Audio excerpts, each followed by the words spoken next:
नमस्कार। प्रादेशिक समाचार के साथ मैं पूनम किरकिट्टा। पहले मुख्य समाचार। केंद्रीय सहकारिता मंत्री अमित शाह ने कहा, खाद्यान्न क्षेत्र में देश आत्मनिर्भर, जैविक खेती का दायरा 50% तक ले जाने की जरूरत। उच्चतम न्यायालय ने बेरियम और प्रतिबंधित केमिकल वाले पटाखों पर बैन के आदेश को पूरे देश में लागू करने का सुनाया फैसला। राज्य स्थापना दिवस के मौके पर करीब 65 लाख परिवारों को ₹1 किलो चना दाल देने की योजना की होगी शुरुआत। मुख्यमंत्री हेमंत सोरेन ने भ्रष्टाचार के आरोपी प्रखंड विकास पदाधिकारी के विरुद्ध अभियोजन की दी स्वीकृति। और गोवा में आयोजित 37वें राष्ट्रीय खेल में हॉकी झारखंड की महिला टीम ने पंजाब को 1-0 से हराकर जीता कांस्य पदक। और अब समाचार विस्तार से। केंद्रीय गृह एवं सहकारिता मंत्री अमित शाह ने कहा कि देश में जैविक खेती का दायरा 50% तक ले जाने की जरूरत है। श्री शाह ने आज ICAR कन्वेंशन केंद्र पूसा में आयोजित राष्ट्रीय संगोष्ठी को संबोधित किया। उन्होंने कहा कि जैविक खेती को लेकर एक भ्रम था कि इससे उपज कम होती है, लेकिन आज कई किसानों ने यह भ्रम तोड़ा है। जैविक खेती कर किसानों ने उपज के साथ आय भी बढ़ाई है। दिवाली से पहले उच्चतम न्यायालय ने स्पष्ट किया है कि बेरियम और प्रतिबंधित केमिकल वाले पटाखों पर बैन का आदेश पूरे देश में लागू होगा। जस्टिस AS बोपन्ना और जस्टिस MS सुंदरेश की बेंच ने इस मामले में सुनवाई की। कोर्ट ने कहा कि इस समय किसी अलग आदेश की जरूरत नहीं है, क्योंकि कोर्ट ने सुनवाई के दौरान कई आदेश पारित किए, जहां वायु के साथ साथ ध्वनि प्रदूषण को कम करने और इससे बचने के लिए कदम उठाने को कहा गया है। इसलिए यह आदेश राजस्थान सहित पूरे देश में लागू होगा।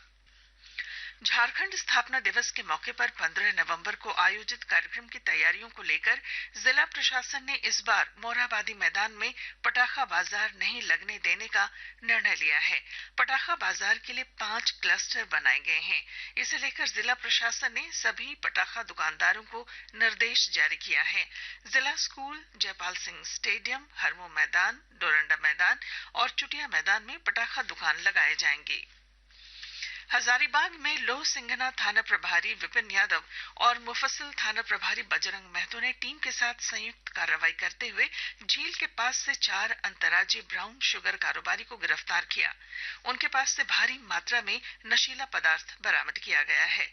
पुलिस अधीक्षक मनोज रतन चौथे ने कहा कि इस गिरफ्तारी से ब्राउन शुगर समेत अन्य नशे के कारोबार के नेटवर्क का खुलासा हुआ है। बिहार के आपूर्ति करने वाले और हजारीबाग के खरीदार के बीच जीशान ब्रिज का काम करता है, जो बिहार का रहने वाला है और हजारीबाग के पेलावल में रहता है।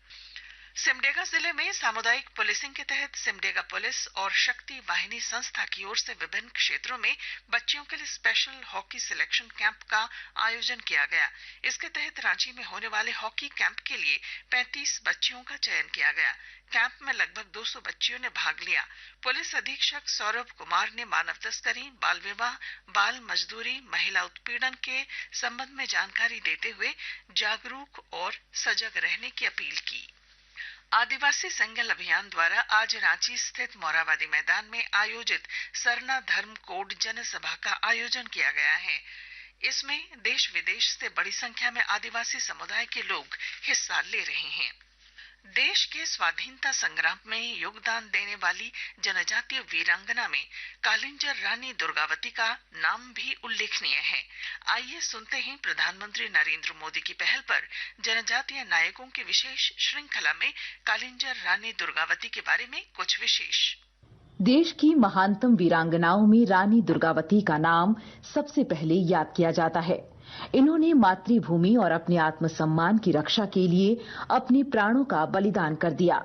कालिंजर के राजा कीरत सिंह की पुत्री और गोंड राजा दलपत शाह की पत्नी रानी दुर्गावती का नाम इतिहास के पन्नों में महानतम वीरांगनाओं की अग्रिम पंक्ति में दर्ज किया जाता है। अकबर के जुल्म के आगे झुकने से इनकार करते हुए रानी दुर्गावती ने 24 जून 1564 को मुगलों के खिलाफ लड़ते हुए खुद ही अपनी तलवार सीने में घुसा ली और शहीद हो गईं। 24 जून यानी उनकी शहादत के दिन को बलिदान दिवस के तौर पर मनाया जाता है। आकाशवाणी के ताजा तरीन समाचारों के लिए आप हमारी वेबसाइट newsonair.com पर लॉग ऑन कर सकते हैं। ताजा समाचार X handle @AIR news alerts और Facebook page All India Radio News पर भी उपलब्ध है। आप प्रादेशिक समाचार एकांश के एक्स हैंडल @AIR न्यूज _ और फेसबुक, इंस्टाग्राम पेज तथा YouTube channel AIR news Ranchi पर भी हमारे बुलेटिन सुन सकते हैं। प्रादेशिक समाचार आप आकाशवाणी रांची से सुन रहे हैं। राज्य स्थापना दिवस के मौके पर करीब 65 लाख परिवारों को ₹1 किलो चना दाल देने की योजना की शुरुआत की जाएगी। इसके लिए बजट में 550 करोड़ रुपए का प्रावधान किया गया है। मुख्यमंत्री हेमंत सोरेन रांची में और खाद्य आपूर्ति मंत्री रामेश्वर उरांव लोहरदगा में दाल वितरण योजना की शुरुआत करेंगे। मुख्यमंत्री हेमंत सोरेन ने लातेहार के बालूमाथ में पदस्थापित तत्कालीन प्रखंड विकास पदाधिकारी अर्जुन राम के विरुद्ध अभियोजन की स्वीकृति दे दी है। वर्ष 2016 में इनके खिलाफ वित्तीय अनियमितता का मामला दर्ज किया गया था। इन पर इंदिरा आवास योजना के तहत शौचालय सामग्री, धुआं रहित चूल्हा और योजना बोर्ड की आपूर्ति का आदेश बिना किसी निविदा कोटेशन के मेसर्स AK ट्रेडर्स को देने का आरोप है। गोड्डा जिले में समर अभियान के तहत कुपोषित बच्चों और एनीमिया पीड़ित महिलाओं को चिन्हित किया जा रहा है। इसके तहत अति गंभीर कुपोषण से ग्रसित बच्चों, गंभीर एनीमिया से पीड़ित बच्चे, किशोरियों, युवतियों, धात्री माताओं और गर्भवती महिलाओं की पहचान की जाएगी। गोड्डा जिला समाज कल्याण पदाधिकारी अनिशा कुजूर द्वारा समर अभियान अंतर्गत चिन्हित सैम, मैम, एनीमिक संभावित लाभुकों को यथोचित लाभ प्रदान करने के लिए नई कार्यप्रणाली तैयार करने का निर्देश दिया गया है। पश्चिमी सिंहभूम जिले में मादक पदार्थों के उत्पादन, अवैध भंडारण और परिवहन के विरुद्ध कड़ी कार्रवाई करने का निर्देश दिया गया है। और जानकारी दे रहे हैं हमारे संवाददाता। पश्चिमी सिंहभूम जिले में मादक पदार्थों के उत्पादन, भक्षण, अवैध भंडारण और परिवहन के विरुद्ध कड़ी कार्रवाई करने का निर्देश दिया गया है। इसके लिए नारकोटिक्स कोऑर्डिनेशन ने सभी संबंधित विभागों को दिशा निर्देश जारी किया है। नशा से होने वाले दुष्प्रभाव के प्रति वृहत स्तर पर पारंपरिक जन जागरूकता के तहत सभी कोटि के विद्यालयों, महाविद्यालयों सहित सभी शिक्षा केंद्रों पर अभियान चलाने के अलावा जिला कृषि पदाधिकारी को ग्रामीण क्षेत्र के खेतों का समय समय पर अवलोकन करने का निर्देश भी दिया गया है। अनुमंडल कार्यालय को कोऑर्डिनेशन सेंटर के रूप में चिन्हित किया गया है। दिलीप बनर्जी, आकाशवाणी समाचार, चाईबासा। चतरा सदर प्रखंड अंचल कार्यालय में कल तंबाकू नियंत्रण को लेकर एक कार्यशाला का आयोजन किया गया। कार्यशाला का आयोजन जिला तंबाकू नियंत्रण कोषांग और स्वयंसेवी संस्था सीड्स द्वारा संयुक्त रूप से आयोजित हुआ। छठ महापर्व के मद्देनजर उपायुक्त अजय कुमार सिंह और पुलिस अधीक्षक सौरभ कुमार ने शंख नदी छठ घाट का निरीक्षण किया। उन्होंने श्रद्धालुओं की सुविधा और विधि व्यवस्था को लेकर जरूरी निर्देश दिए। छठ घाट के विद्युतीकरण, सड़क के समतलीकरण और अस्थायी शौचालय, चेंजिंग रूम, पार्किंग की व्यवस्था आदि पर चर्चा हुई। सिमडेगा के समाहरणालय में जनता दरबार का आयोजन किया गया, जिसमें जिला समाज कल्याण पदाधिकारी राजेंद्र प्रसाद सिंह जन समस्याओं से अवगत हुए। इस दौरान विधवा पेंशन का लाभ दिलाने, दाखिल खारिज, आंगनबाड़ी सेविका चयन, जल स्रोतों की मरम्मत जैसे विषयों से संबंधित निर्देश पदाधिकारियों को दिए। गोवा में आयोजित 37वें राष्ट्रीय खेल में आज हॉकी झारखंड की महिला टीम ने हॉकी पंजाब को 1-0 से पराजित कर कांस्य पदक जीता। झारखंड की ओर से एकमात्र गोल प्रमोदनी लकड़ा ने मैच के 8वें मिनट में फील्ड गोल किया। कांस्य पदक जीतने पर हॉकी झारखंड खेल विभाग और झारखंड ओलंपिक संघ ने खिलाड़ियों को बधाई दी है।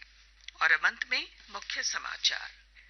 केंद्रीय सहकारिता मंत्री अमित शाह ने कहा, खाद्यान्न क्षेत्र में देश आत्मनिर्भर, जैविक खेती का दायरा 50% तक ले जाने की जरूरत। उच्चतम न्यायालय ने बेरियम और प्रतिबंधित केमिकल वाले पटाखों पर बैन के आदेश को पूरे देश में लागू करने का सुनाया फैसला। राज्य स्थापना दिवस के मौके पर करीब 65 लाख परिवारों को ₹1 किलो चना दाल देने की योजना की होगी शुरुआत। मुख्यमंत्री हेमंत सोरेन ने भ्रष्टाचार के आरोपी प्रखंड विकास पदाधिकारी के विरुद्ध अभियोजन की दी स्वीकृति। और गोवा में आयोजित 37वें राष्ट्रीय खेल में हॉकी झारखंड की महिला टीम ने पंजाब को 1-0 से हराकर जीता कांस्य पदक। और इसके साथ ही आकाशवाणी रांची से प्रादेशिक समाचार का ये बुलेटिन समाप्त हुआ। नमस्कार।